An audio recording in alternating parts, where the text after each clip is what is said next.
Eh bien, pour ceux qui nous rejoignent pour cette seconde partie de notre colloque, je vous souhaite la bienvenue. J'espère pour les autres que vous avez eu le temps d'avaler un sandwich ou de vous rassasier. Ceux qui étaient là,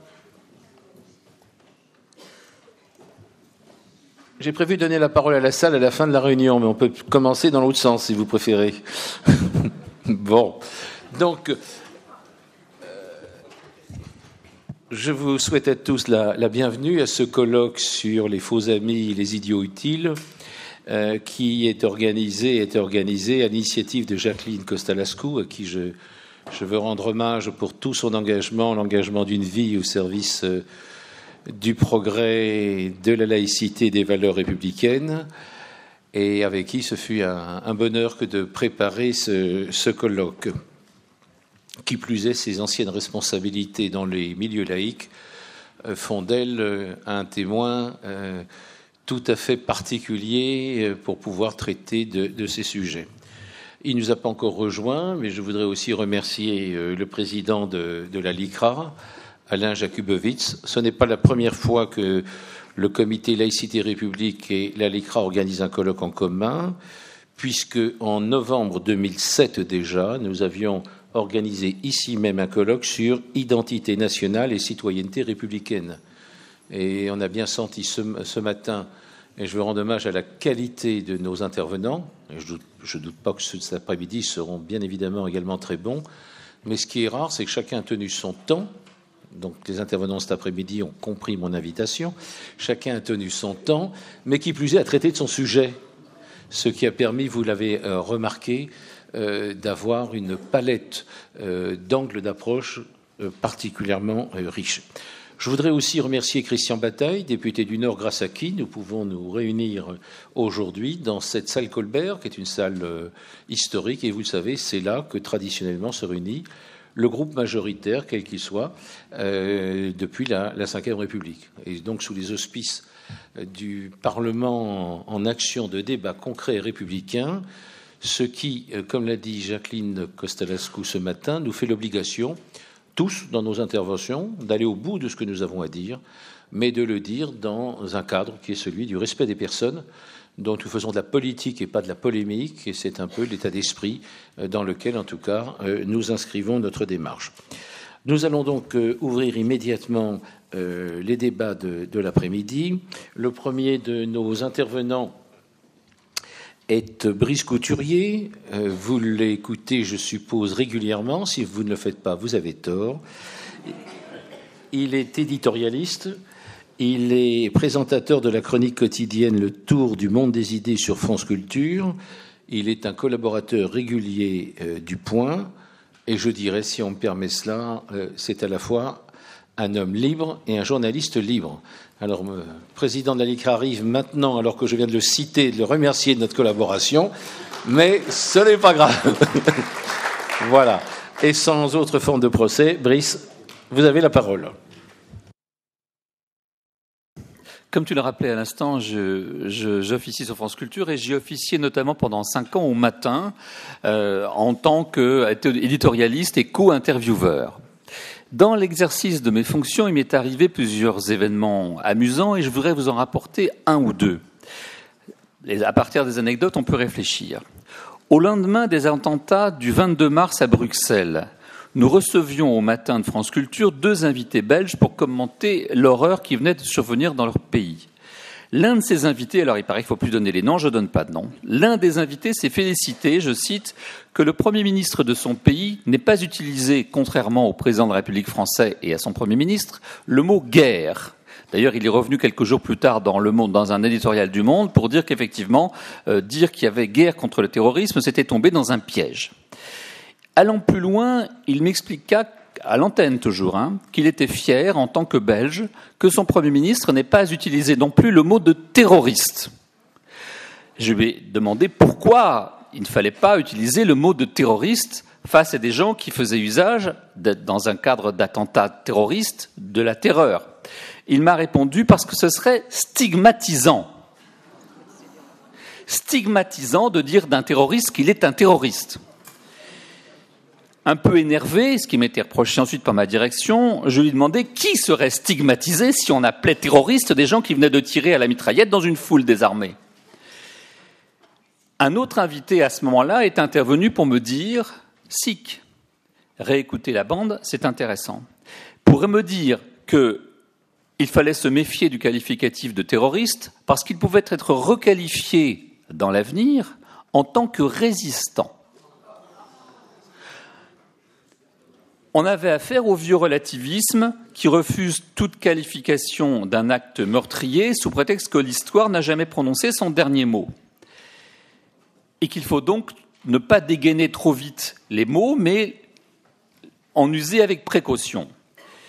Je n'ai pas eu l'occasion de lui expliquer, je l'ai fait ensuite dans la presse écrite, que les mots ont un sens et qu'assassiner des civils au hasard dans une gare, dans un lieu public, dans un lieu de concert ou dans une école ou dans un métro ou dans les rues de Paris, il s'agit d'un acte terroriste. Il s'agit en effet de tétaniser, de sidérer une population en lui faisant comprendre que nul n'est à l'abri d'une violence meurtrière assassine. Il s'agit de terroriser une population afin de lui imposer en général des choses qu'elle ne veut pas, une situation de fait qu'elle refuse. De désarmer, en un mot, son envie de résister. On terrorise pour empêcher la résistance. Un attentat terroriste est par définition aveugle. Ses auteurs et ses commanditaires veulent démontrer que nul n'est à l'abri, que n'importe qui peut être frappé, et c'est ainsi personnellement que j'interprète les manifestations de soutien à Charlie, où nous étions 4,5 millions dans les rues de France pour dire « vous ne nous tuerez pas tous. Vous ne nous tuerez pas tous, nous sommes bien trop nombreux.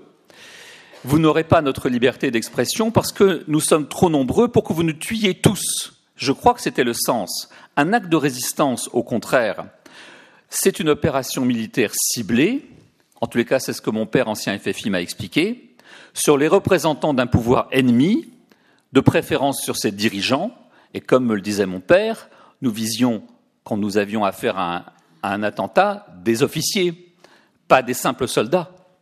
Donc il n'y a rien à voir. Comment peut-on faire cette confusion scandaleuse entre un terroriste et un résistant ? Un État peut terroriser sa population. Ça s'est vu, lisez par exemple La fête du bouc de Vargas Llosa, excellent auteur libéral. Vargas Llosa montre, c'est pour toi Fathia, Fathia montre comment un État peut effectivement terroriser sa population, c'est-à-dire prendre des gens au hasard, violer les filles d'un dirigeant pour montrer que personne n'est à l'abri. Un État ne saurait faire de la résistance, par définition. Les mots doivent garder leur sens, on l'a dit un peu ce matin, mais un tas de petits malins ont intérêt à brouiller les cartes, à faire mentir les mots et à truquer le vocabulaire. La phrase de Camus est trop célèbre à présent pour que je vous la récite, vous la connaissez tous par cœur, vous l'avez en mémoire. Je vais vous en citer une autre qui dit la même chose, mais je trouve de manière encore plus précise. Elle est tirée de Utopie et désenchantement de Claudio Magris. Beaucoup de malhonnêtetés naissent quand on massacre la langue, qu'on met le sujet à l'accusatif et le complément d'objet au nominatif, brouillant ainsi les cartes, intervertissant les rôles des victimes et des bourreaux, abolissant les distinctions et les hiérarchies en de crapuleuses orgies de concepts et de sentiments qui altèrent la vérité. Je pense que nous avons affaire dans les médias à des gens qui, sciemment, minent le sens des mots pour empêcher de dire la vérité, parce que cette vérité, ils ne veulent pas qu'elle soit entendue. Le même écrivain belge, je le disais, s'est fendu d'une tribune à l'époque dans Le Monde pour dénoncer la rhétorique guerrière employée par les dirigeants français. Comme quoi, vous voyez, l'idée de rhétorique, de stylistique, de sémantique sont des idées fortes entre les mains des gens qui nous ont fait la guerre et de ceux qui les défendent. Je n'ai pas eu la présence d'esprit de lui rappeler l'excellente sentence de Raymond Aron qui écrivait dans L'opium des intellectuels, encore un auteur libéral, Fathia. La qualification morale ou juridique d'un acte n'est pas modifiée par le cours des événements ultérieurs. Magnifique phrase, je la répète parce qu'elle n'est pas simple. La qualification morale ou juridique d'un acte n'est pas modifiée par le cours des événements ultérieurs. Autrement dit, un crime terroriste est un crime terroriste. Et l'avenir ne dira pas que c'était un acte de résistance. Un acte de lâcheté est un acte de lâcheté, et personne dans l'avenir ne viendra dire que c'est un acte de courage. Même si c'est vrai, l'histoire n'a jamais dit son dernier mot. L'histoire n'en fera pas un héros, ça reste un terroriste. Mais la fascination de certains intellectuels pour la violence, là aussi fort bien analysée par Raymond Aron, cette fascination de ce qu'il appelait l'héroïsme de la violence ou le romantisme de la violence. Pensez à Vergès, ce genre de personnage, à certains écrivains fascistes qui sont hantés par l'idée que quand on déploie la violence et que forcément on est du côté d'une cause assez juste. Pour certains intellectuels qui héroïsent la violence, c'est forcément le cas. Un homme qui brandit une Kalachnikov, quelque part, l'histoire lui donnera raison, puisque la violence est quelque chose de l'histoire. Mais ce qui m'a frappé, moi, ce matin d'avril, fut de me sentir si seul face à cette bêtise doublée d'une abjection.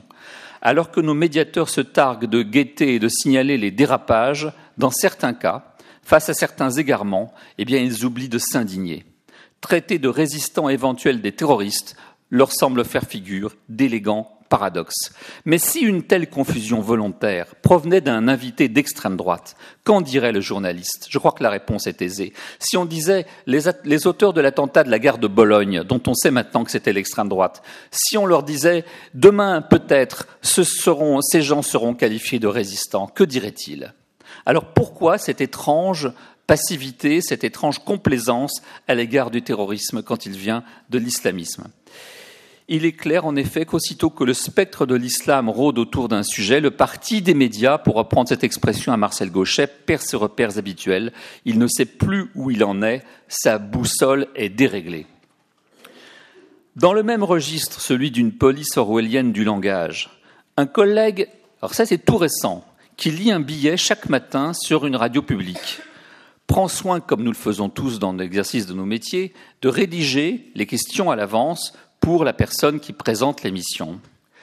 Il m'explique, la semaine dernière, que l'une des questions comportait le mot « islamiste ». Je précise que c'est un garçon qui n'est pas du tout islamophobe, il est plutôt sympathisant. Il a été marié avec une musulmane et, m'a-t-il confié, il a pensé à se convertir, pour vous dire le personnage. Il avait mis le mot « islamiste » dans sa question. La personne chargée de présenter l'émission lui dit « Je suis désolé, c'est un mot que je ne prononce jamais ». Elle lui confie en micro. C'est un mot que je ne prononce jamais. Elle le raye sur le papier et le remplace par intégriste. Pendant les infos, elle lui explique que c'est un mot connoté. C'est pour ça que je ne l'emploie jamais. Mais intégriste, c'est noyer le poisson, bien entendu. Il y a des protestants et des bouddhistes intégristes. Jusqu'à preuve du contraire, ils font rarement l'usage des kalachnikovs et des bombes. Ils ne mitraillent pas les consommateurs des cafés. Donc on ne peut pas tout mélanger. On ne peut pas dire intégriste pour ne pas dire islamiste, djihadiste. Censure, autocensure, ce ne sont pas des rumeurs, c'est mon vécu quotidien. Autocensure, on la voit à l'œuvre lorsque le parti des médias cherche à dissimuler la nature des crimes commis. Combien d'attentats ont été présentés par les médias bien pensants pendant si longtemps cachés au public comme des actes d'un déséquilibré ? Souvenez-vous de tous ces camions qui se précipitaient sur des marchés de Noël conduits par des déséquilibrés. Pourquoi si longtemps il a fallu attendre avant de savoir, et on ne le sait pas toujours maintenant, combien d'attentats ont été commis en Turquie par des déséquilibrés ? Étrange pétage de plomb survenu sur les marchés de Noël. De la même manière, l'AFP nous présente les attentats commis en Israël, souvenez-vous, toujours de la même façon. Un Palestinien a été tué. Vous lisez l'article ? Il était armé d'un couteau, il venait de tuer 2 personnes. Certes, il a été abattu, mais le titre, c'est toujours « Un Palestinien a été abattu ». Quand une rédaction est informée de manière aussi tendancieuse dans une radio, dans un journal, dans une télévision, comment s'étonner que ces journalistes refusent toute comparaison entre ce qui se passe là-bas et ce qui se passe ici ? Le nombre de fois où je me suis engueulé avec des collègues en leur disant « Mais regarde, en Israël, c'est la même chose, des voitures folles qui foncent sur des stations de tramway et d'autobus pour y tuer les gens qui attendent. C'est la même chose que nous avons subi, nous, ici, c'est les mêmes. » Ah non, ça n'a rien à voir. Ça n'a rien à voir. Et pourtant, si.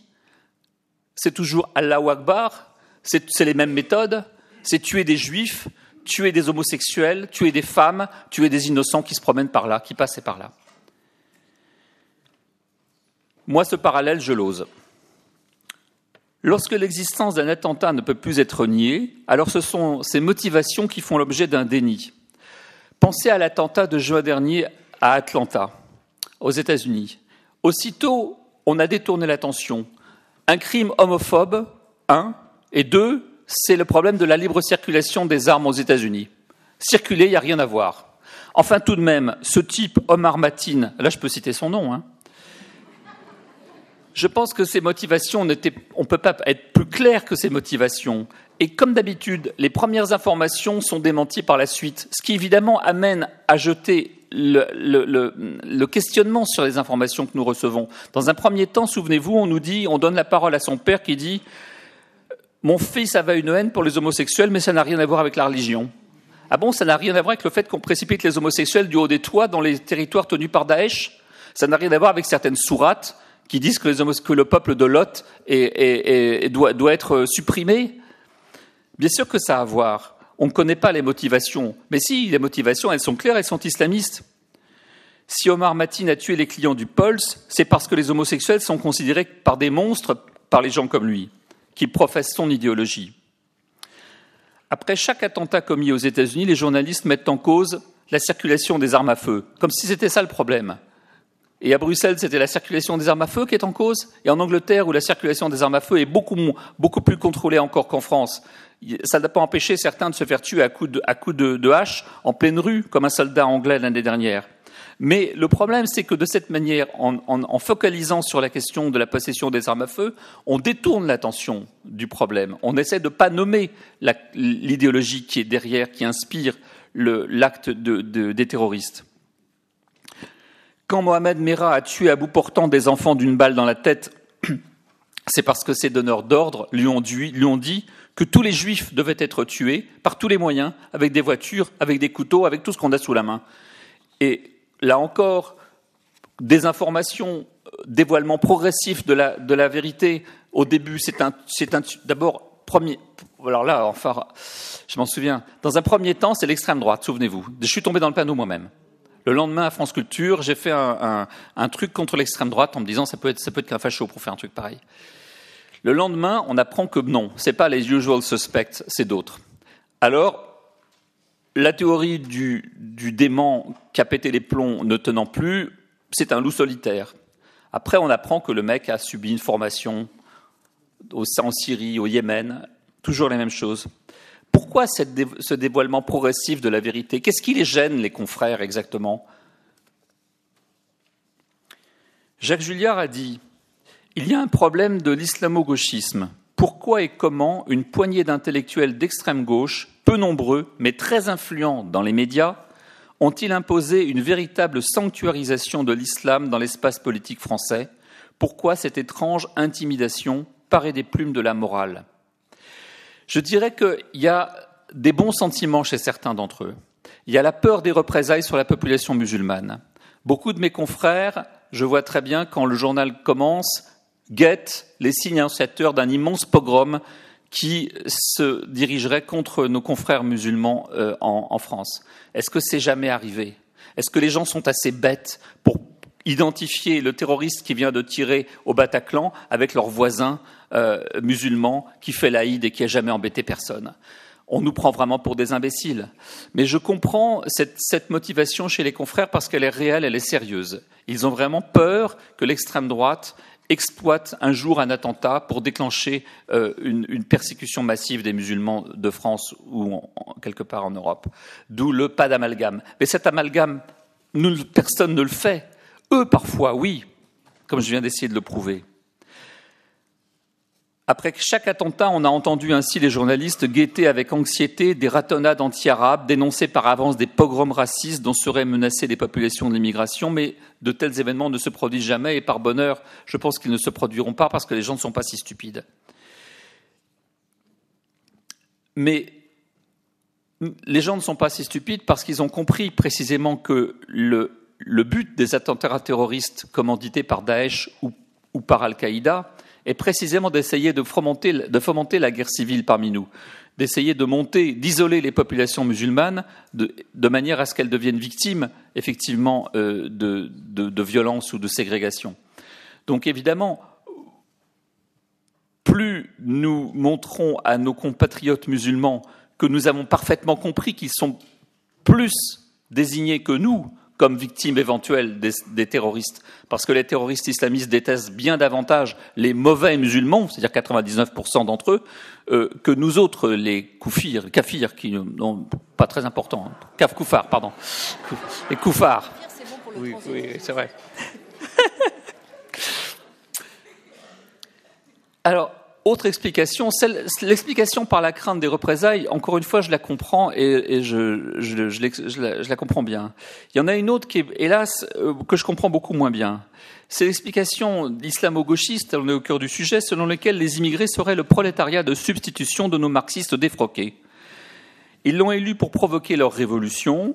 La majorité de ceux-ci étant musulmans, eh bien, défendre l'islam contre toute critique est devenu un devoir moral et politique pour certains d'entre eux. C'est ça, les islamo-gauchistes.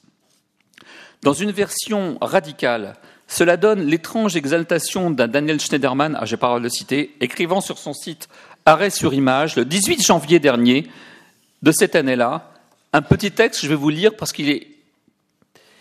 À force qu'on l'attende, qu'on la prédise, qu'on l'espère, qu'on la redoute, l'insurrection, à force qu'on n'en finisse pas de se demander par où elle apparaîtra et si elle était là, il écrit comme un cochon, si nous étions déjà en pleine insurrection et si Mera, les Kouachis, les kamikazes du Bataclan et des terrasses jusqu'aux agresseurs sexuels de Cologne étaient les acteurs de ce qu'il faut bien appeler une insurrection. Il fallait entendre Laganerie se risquer marchant sur des œufs à une analyse inédite des terrasses de centre-ville, comme un des lieux les plus intimidants qui soient pour les jeunes des minorités ethniques. Un espace où on n'ose pas s'asseoir, où on n'est pas bien accueilli, où on n'est pas bien servi, où c'est cher d'être servi. C'est un des lieux les plus traumatisants. Au fond, vous pouvez vous dire qu'ils ont plaqué des mots djihadistes sur une violence sociale qu'ils ont ressentie quand ils avaient 16 ans. Il faut convoquer le souvenir des émeutes de banlieue de 2005. Il faut qu'on évacue l'intimidation inévitable, mais enfin, vous êtes en train d'excuser les terroristes. Et ce mot de terrorisme apparaît alors dans toute son inadéquation. Et ce mot de terroriste apparaît alors dans toute son inadéquation. Alors oui, apparaît cette désignation alternative, une insurrection qui certes ne serait pas celle dont on guettait ici les signes. Donc, vous voyez, aux yeux de certains crétins, les attentats terroristes sont l'avant-garde d'une révolution prolétarienne. On en est là. Pour boire le café. Il faut que je... Bon. La version qui est à la faveur des médias est la plus modérée, c'est le sociologisme banal. Les vraies causes sont la misère sociale et culturelle, le rejet dont les auteurs de crimes ont été l'objet, le racisme bien sûr. Bref, les coupables sont quelque part des victimes, d'où la bagarre sémantico-conceptuelle entre Valls et une bande de sociologues sur les mots de comprendre et d'excuser, mise en scène par Libé et par Le Monde, avec des tribunes de sociologues rappelant sèchement le Premier ministre à l'ordre. Je pense en particulier à Bernard Lahire. Mais celui qui a jeté, je trouve, le masque, c'est Laganerie, qu'on citait à l'instant. Excusez, a-t-il dit, à propos des attentats terroristes. Excusez, c'est un beau programme de gauche.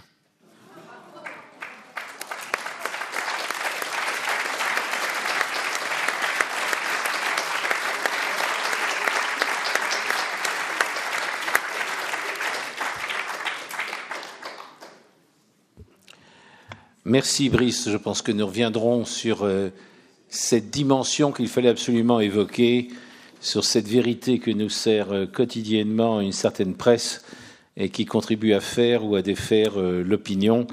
Ce matin, le président de la LICRA nous appelait à l'optimisme, à la mobilisation et au combat pour les mots, et se réapproprier le sens des mots. Et il faut aussi que nous ayons les moyens de la communication et les outils des médias. Merci pour ces exemples concrets.